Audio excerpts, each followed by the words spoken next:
여러분, 만약 내가 밤새워 회사를 먹여 살렸는데 돈을 벌어온 옆 부서가 자기들 보너스 올려달라며 파업을 걸고 내 월급까지 위협한다면 어떻겠습니까? 모두가 회사와 노조의 전쟁을 지켜볼 때 손 하나 대지 않고 7만 노조를 갈라버린 승자가 있었습니다. 경영진도 정부도 아닙니다. 바로 급여 명세서에 찍힌 숫자, 그 시스템 자체였습니다. 2026년 5월 삼성전자 노조에서 하루 1000명씩 조합원이 스스로 짐을 싸고 있고 사내 게시판에는 탈퇴 인증 릴레이가 번지고 있습니다. 자본주의가 연대를 파괴하는 가장 조용하고 세련된 방식, 그 스위치가 어디서 켜졌는지 지금부터 해부해 보겠습니다. 4월의 마지막 주, 삼성전자 수원 캠퍼스의 한 DX 부문 직원이 사내 급여 시스템에 접속했습니다. 익숙한 화면, 익숙한 루틴. 그런데 공지 항목에 낯선 숫자가 박혀 있었습니다. 조합비 5만 원. 지난달까지 1만 원이던 금액이 아무런 사전 동의 없이 5배로 뛰어 있었던 겁니다. 이 직원이 그 다음으로 접속한 페이지는 급여 문의 게시판이 아니었습니다. 노조 홈페이지의 탈퇴 신청서였습니다. 이 사람만의 선택이 아니었습니다. 평소 하루 100건에도 못 미치던 탈퇴 신청이 4월 28일 500건을 넘더니 다음 날 1000건을 돌파했고 열흘 사이 2,500명 이상이 빠져나갔습니다. 도화선에 불을 붙인 건 회사도 정부도 아닌 노조 집행부 스스로였습니다. 집행부는 5월 21일 총파업에 투입할 현장 스태프를 모집하면서 1인당 최대 300만 원의 활동비를 내걸었습니다. 300만 원이라는 숫자, 얼핏 대수롭지 않게 느껴질 수 있죠. 하지만 그 재원의 출처를 추적하면 풍경이 달라집니다. 회사가 매달 월급에서 자동으로 조합비를 떼어 노조에 넘기는 체크오프 제도, 이 파이프라인을 통해 걷어낸 돈이었습니다. 파업에 찬성하든 반대하든 조합원이라는 이유만으로 매달 급여에서 빠져나가는 구조.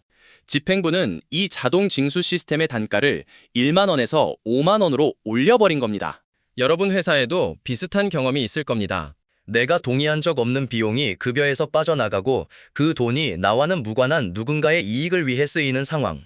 삼성 DX 직원들이 느낀 감정은 정확히 그것이었습니다. 게다가 그 300만 원이 향하는 곳은 DS 부문, 즉 반도체 직원들의 성과급 투쟁이었습니다. 조합원의 80%가 반도체 소속인 노조가 영업이익 15%를 성과금으로 요구하면서도 DX 부문에 대해서는 별도 요구 자체를 하지 않았으니까요. 사내 게시판에는 탈퇴 인증 릴레이가 번졌고 한 DX 조합원의 글이 수천 개의 공감을 받았습니다. 남의 투쟁을 위해 내 지갑을 털리고 있을 수는 없다. 이 분노가 어디서 비롯된 것인지 이해하려면 같은 사원증 뒤에 숨겨진 두 개의 삼성전자를 먼저 들여다봐야 합니다. 여러분이 DX 부문 직원이라고 상상해 보십시오. 2023년 반도체가 15조 원 가까운 적자를 찍으며 회사 전체를 수렁에 빠뜨렸을 때 갤럭시 스마트폰과 TV, 냉장고를 팔아 회사의 숨통을 틔운 건 바로 여러분이었습니다. 주말도 반납하고 성과급이 쪼그라들어도 이를 악물었습니다. 같은 삼성이니까 언젠가 돌아올 거라 믿으면서요. 직장인이라면 이 감정을 알 겁니다. 내가 속한 팀이 죽어라 야근해서 실적을 만들었는데 옆 팀이 사고를 쳐서 전체 보너스가 날아간 그 허탈한 말입니다. 그런데 2026년 반도체 슈퍼사이클이 돌아오자 풍경이 완전히 뒤집혔습니다. 1분기 DS 부문 영업이익 53조 7천억 원, DX 부문은 3조 원, 전체 이익의 93.8%를 반도체 혼자 가져갔습니다. 여기까지는 그럴 수 있다고 받아들일 수 있었습니다. 실적이 다르니 보상이 다른 건 자본주의의 기본 문법이니까요. 진짜 분노의 뇌관은 다른 곳에서 터졌습니다. 노조가 내건 핵심 요구, 영업이익 15%를 성과급 재원으로 삼고 상한선을 폐지하라는 이 구호가 오직 DS 부문만을 위한 설계였던 겁니다. DX 부문에 대해서는 별도 요구 자체가 존재하지 않았습니다. 이 요구가 관철되면 DS 직원 1인당 성과금은 6억 원에 육박합니다. 같은 시각 DX 부문은 반도체 가격 급등에 직격탄을 맞아 영업이익이 전년 대비 36% 급감했고 올해 적자 전망까지 흘러나오는 상황이었습니다. 삼성전자가 중국 TV 가전 사업에서 34년 만에 철수를 결정하고 동남아 조직 통폐합에 들어갔다는 소식은 DX 직원들에게 구조조정의 칼바람으로 다가왔습니다. 한쪽은 1인당 6억을 요구하고 다른 한쪽은 자리가 남아있을지를 걱정하는 상황. 그런데 조합비는 똑같이 5만 원씩 빠져나갑니다. 같은 회사 명함을 들고 있지만 이건 연대가 아니었습니다. 노조 조합원의 80%가 DS 소속이고 집행부의 핵심 의사결정이 반도체 중심으로 돌아가는 구조에서 DX 직원들은 자신들의 목소리가 어디에도 반영되지 않는다는 사실을 체감한 겁니다. 4만 명이 움집한 평택 결의대회에 DX 참가자가 100명에 불과했다는 숫자가 그 소외감의 온도를 정확히 보여줍니다. 반도체만 삼성이냐는 분노는 이렇게 시스템 안에서 자라난 구조적 배신감이었습니다. 노조는 민주주의로 운영됩니다. 다수결로 결정하고 다수의 뜻이 곧 노조의 뜻이 되죠. 누구나 한 표씩 공정한 게임처럼 보입니다. 그런데 한번 상상해 보십시오. 회의실에 10명이 앉아 있습니다. 8명은 반도체 부서, 2명은 가전 부서. 안건이 올라옵니다. 반도체 쪽 성과급 상한을 폐지하자. 8대 2 통과. 조합비를 5배로 올리자. 8대 2 통과. 5월 21일부터 18일간 총파업. 8대 2 또 통과. 두 사람은 매번 손을 들었지만 단 한 번도 결과를 바꾸지 못했습니다. 이게 삼성전자 노조의 실제 구조였습니다. 조합원 7만 5천 명 중 DS가 5만 5천으로 80%, DX는 1만 4천으로 20%. 표를 행사할 권리는 있지만 결과를 바꿀 힘은 처음부터 없었던 겁니다. 여러분 회사에서도 겪어보셨을 겁니다. 윗사람이 방향을 정해놓고 형식적으로 의견을 묻는 회의. 반대해봤자 결론은 안 바뀐다는 걸 알면서도 고개를 끄덕여야 하는 그 무력감 말입니다. 집행부가 내건 요구를 보면 이 구조의 결과가 적나라하게 드러납니다. 영업이익 15%를 성과급 재원으로 접되 상한 폐지는 오직 DS에만 적용됩니다. DX에 대한 요구는 단 한 줄도 없었습니다. 심지어 DS 안에서 적자를 내고 있는 파운드리와 시스템 SI까지 동일 기준을 요구했죠. 적자 부서도 반도체라는 이유만으로 혜택을 받는데 흑자를 내온 DX는 논의 대상조차 안 되는 겁니다. 4만 명이 운집한 결의대회에 DX 참석자 100명. 무관심이 아닙니다. 내 이름이 적히지 않은 청원서에 서명할 이유가 없었던 겁니다. 그런데 조합비는 똑같이 5만 원씩 월급에서 자동으로 빠져나갑니다. 체크오프로 공제되니 거부할 방법조차 없습니다. 파업은 반도체가 하고 비용은 가전이 되는 구조. 파업에 참여하지도 않았고 참여할 생각도 없는데 내 월급에서 남의 활동비 300만 원을 조용히 대줘야 하는 상황입니다. 이건 연대가 아닙니다. 동의 한 번 구하지 않고 남의 지갑을 열어버린 일이었죠. 반도체만 삼성이냐는 분노는 돈 문제가 아니었습니다. 내 존재가 구조적으로 지워지고 내 지갑까지 동의 없이 털리는 이중의 배신감이 탈퇴 신청서로 폭발한 겁니다. 그렇다면 이 내부 총질을 가장 높은 곳에서 내려다보는 사람들은 어떤 표정이었을까요? 한번 상상해 보십시오. 7만 노조가 스스로 쪼개지고 있습니다. 경영진이 손가락 하나 까딱하지 않았는데 말이죠. 골치가 아플 바러? 아닙니다. 역설적이게도 이건 그들에게 최선에 가까운 시나리오였습니다. 과거 삼성은 노조를 막으려고 엄청난 비용을 치렀습니다. 무노조 경영 시절 노조 와해를 위한 불법 사찰과 공작이 적발됐고 이재용 회장까지 재판정에 섰죠. 돈도 들고 이미지도 깎였습니다. 그런데 2026년 지금은 불법도 외부 압력도 필요 없어졌습니다. 성과에 따른 차등 보상이라는 완벽히 합법적인 시스템 하나로 노조가 안에서부터 갈라지고 있으니까요. 손에 피 한 방울 묻히지 않았습니다. 사측의 전략은 더 정교했습니다. 교섭 테이블에 올린 카드를 보면 드러납니다. 영업이익의 13%를 성과급 재원으로 제시하면서 메모리 사업부에는 경쟁사 이상의 보상을 보장하겠다고 했습니다. 그런데 적자인 파운드리와 시스템 LSI에는 별도로 기존 OPI에 25%를 추가로 얹어 최대 75%까지 주겠다고 했죠. 왜 절묘하냐면 사업부마다 다른 조건을 내걸어서 DS 내부에서도 메모리와 비메모리의 이해관계를 갈라놓은 겁니다. 임금 인상률도 6.2%를 제시해 최근 3년 평균을 크게 웃돌았고 최대 5억 원 규모 저금리 주거 지원에 출산 경조금 5배 확대까지 얹었습니다. 거부하기엔 나쁘지 않고 수용하기엔 명분이 안 서는 애매한 카드. 노조가 하나의 목소리를 내기가 점점 더 어려워지는 구조를 만든 겁니다. 피 안 나게 조금씩 갈라놓는 방식. 이게 가장 교묘한 전략이었습니다. 여러분 회사에서도 이미 작동하고 있을 겁니다. 팀별 KPI, 부서별 인센티브, 등급별 연봉 테이블. 합리적인 숫자들이 같은 편이어야 할 동료 사이에 보이지 않는 선을 긋고 있다는 걸 느낀 적 있지 않습니까? 삼성에서 벌어진 일은 그 선이 절벽이 되는 순간을 보여준 겁니다. 분열의 칼날을 휘두른 건 경영진의 손이 아니다 성과급 시스템 그 자체였습니다. 이것이 자본이 노동을 다루는 가장 세련되고 조용한 방식입니다. 이 장면을 삼성 담장 바깥에서 바라보던 사람들이 있었습니다. 그들의 현실은 성과급 6억과는 완전히 다른 세계였죠.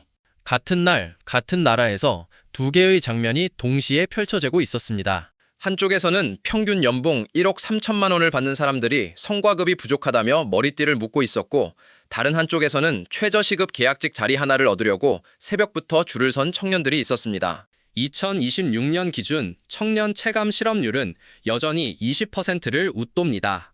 5명 중 1명은 원하는 일을 하지 못하고 있다는 뜻이죠. 이들이 원하는 건 성과급이 아니었습니다. 안정적인 일자리 하나, 그게 전부였습니다. 취업 준비생들 사이에서는 이런 말이 돌았죠. 삼성전자에 들어가는 것 자체가 인생 역전이라고요. 그런데 정작 안에 들어간 사람들은 더 많은 걸 요구하며 라인을 세우고 있었습니다. 문 앞에서 줄 선 사람들에겐 보이지도 않는 성과급을 놓고서요.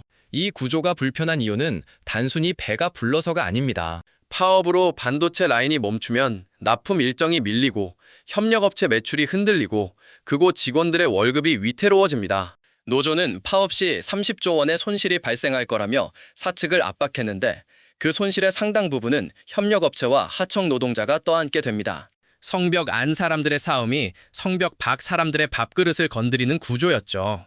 더 냉정한 시선이 필요합니다. 2025년 SK 하이닉스가 성과급 상한을 전면 폐지하고 영업이익 10%를 직원들에게 나누기로 합의했습니다. 직원 1인당 평균 7억 원. 이 숫자가 삼성 노조를 자극한 직접적 기폭제였습니다. 같은 반도체를 만드는데 옆집은 상한이 없고 우리는 연봉 50%에 묶여 있다. 이 비교가 상한 폐지 요구의 출발점이었죠. 하지만 하이닉스는 메모리 단일 사업 회사이고 삼성은 사업이 수십 갈래입니다. 같은 공식을 적용하면 부서 간 격차가 폭발할 수밖에 없는 구조적 차이를 노조는 외면했습니다. 이 균열이 삼성 담장 안에서만 머물 거라고 생각하신다면 가장 위험한 착각입니다. 파장은 세 갈래로 여러분의 삶에 직접 꽂힙니다. 첫째, 여러분 회사의 성과급 제도가 바뀝니다. 하이닉스가 상한을 풀자 삼성이 흔들렸고 한화 에어로스페이스 노조도 성과급 상한 폐지를 요구하기 시작했습니다. HD 현대중공업 하청 노조는 원청과 동일한 성과급을 달라고 나섰죠. 이익을 많이 낸 부서에 보상을 몰아주는 구조가 대기업 표준이 되면 여러분이 속한 지원부서, 관리부서, 비핵심 사업부의 보상은 구조적으로 쪼그라듭니다. 한번 생각해 보십시오. 내가 아무리 야근해도 소속 부서 영업이익이 낮으면 보너스는 바닥입니다. 이미 체감하고 계신 분들 많을 겁니다. 이게 앞으로 모든 대기업의 기본값이 됩니다. 둘째 부동산입니다. 삼성전자를 믿고 영끌에서 산 평택, 화성, 동탄의 아파트들. 삼성은 이미 중국 가전 사업에서 34년 만에 철수했고 동남아 조직 통폐합에 들어갔습니다. DX 부문을 별도 법인으로 떼어내거나 수익이 안 나는 사업부를 매각하는 칼을 빼드는 순간 수만 명의 고용 안정성이 흔들리고 지역 경제와 집값은 직격탄을 맞습니다. 같은 삼성전자 사원증이라고 같은 고용 안정성을 보장하는 시대는 끝났습니다. 평택의 아파트를 산 사람이라면 이 시나리오가 남의 일처럼 느껴지지 않을 겁니다. 셋째, 여러분의 노후입니다. 삼성전자는 국민연금 포트폴리오에서 가장 큰 비중을 차지하는 종목입니다. 파업이 장기화돼 글로벌 반도체 공급망에 차질이 생기면 주가가 흔들리고 그 충격은 여러분의 연금 수익률에까지 닿습니다. 실제로 파업 우려가 나오자 외국인 투자자들 사이에서 K 반도체 공급 안정성에 대한 의문이 제기되기 시작했습니다. 청와대까지 이 상황을 직접 주시하고 있다는 보도가 나올 정도로 단순한 노사 분쟁을 넘어선 국가 경제 이슈가 된 겁니다. 반도체만 삼성이냐는 외침은 삼성 직원만의 분노가 아닙니다. 이 구조 위에 올라탄 모든 사람의 리스크입니다. 파업을 반복할수록 경영진의 계산기에는 전혀 다른 숫자가 찍히고 있었습니다. 공장 안에 새로운 동료가 들어왔습니다. 불평도 없고 요구도 없고 파업도 하지 않죠. 밥도 안 먹고 잠도 안 자고 24시간 멈추지 않고 돌아갑니다. 월급도 필요 없고 조합비도 없습니다. 기업 입장에서 이보다 더 완벽한 직원이 없었죠. 로봇 이야기입니다. 그리고 이건 먼 미래의 이야기가 아닙니다. 테슬라는 옵티머스라는 인간형 로봇을 공장에 투입하기 시작했고 아마존은 물류 창고 대부분을 이미 로봇으로 채웠습니다. 속도는 더 빠르고 실수는 더 적고 비용은 계속 낮아지고 있죠. 삼성전자도 1분기에만 연구개발비로 11조 3천억을 쏟으며 AI 기반 스마트 팩토리를 확대하고 있습니다. 한번 냉정하게 계산해 보십시오. 파업을 반복하는 인간 노동자와 24시간 묵묵히 일하는 로봇. 기업 입장에서 어느 쪽을 선택하겠습니까? 인건비가 높아질수록 파업이 잦아질수록 자동화의 명분은 강해집니다. 노조가 파업 카드를 꺼낼 때마다 경영진의 자동화 계획은 한 걸음씩 앞당겨지고 있었습니다. 노조는 권리를 지키려 했지만 결과적으로는 스스로의 자리를 흔들고 있었던 겁니다. 이게 나비 효과입니다. 지금 당장 성과급을 얻어냈다 해도 그 대가로 10년 뒤 내 자리가 사라질 수 있는 거죠. 더 냉정한 현실이 있습니다. 이건 삼성만의 이야기가 아닙니다. 자동차, 물류, 유통 제조업 전반에서 동시에 진행되고 있죠. 한국 제조업 일자리의 상당수가 앞으로 10년 안에 자동화로 대체될 수 있다는 전망이 나옵니다. 그 속도를 앞당기는 가장 강력한 요인 중 하나가 바로 반복되는 파업과 높아지는 인건비였습니다. 억대 연봉을 받는 소수가 더 많은 걸 요구하며 파업을 반복할수록 그 명분으로 로봇이 들어오고 그 로봇이 결국 모든 노동자의 자리를 위협합니다. 파업이 반복될수록 로봇이 들어올 자리는 넓어지고 사람이 설 자리는 좁아지는 이 악순환.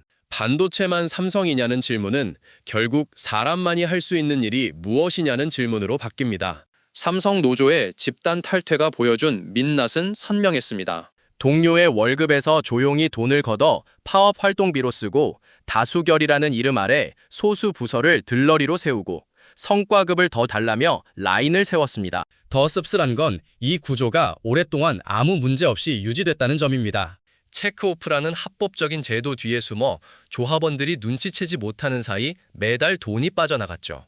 분위기에 휩쓸려 가입한 사람들은 자기가 누구의 총알바지가 됐는지조차 몰랐습니다. 통장 알림 하나가 그 침묵을 깨뜨리기 전까지는요. 1000명의 탈퇴는 단순한 항의가 아니었습니다. 오랫동안 당연하게 여겨왔던 것들에 대한 뒤늦은 각성이었고 침묵이 습관이 됐던 사람들이 처음으로 목소리를 낸 순간이었습니다. 하지만 각성만으로 구조는 바뀌지 않습니다. 집행부는 여전히 협상권을 쥐고 있고 체크오프는 여전히 작동하고 있으며 파업의 문턱은 여전히 낮습니다.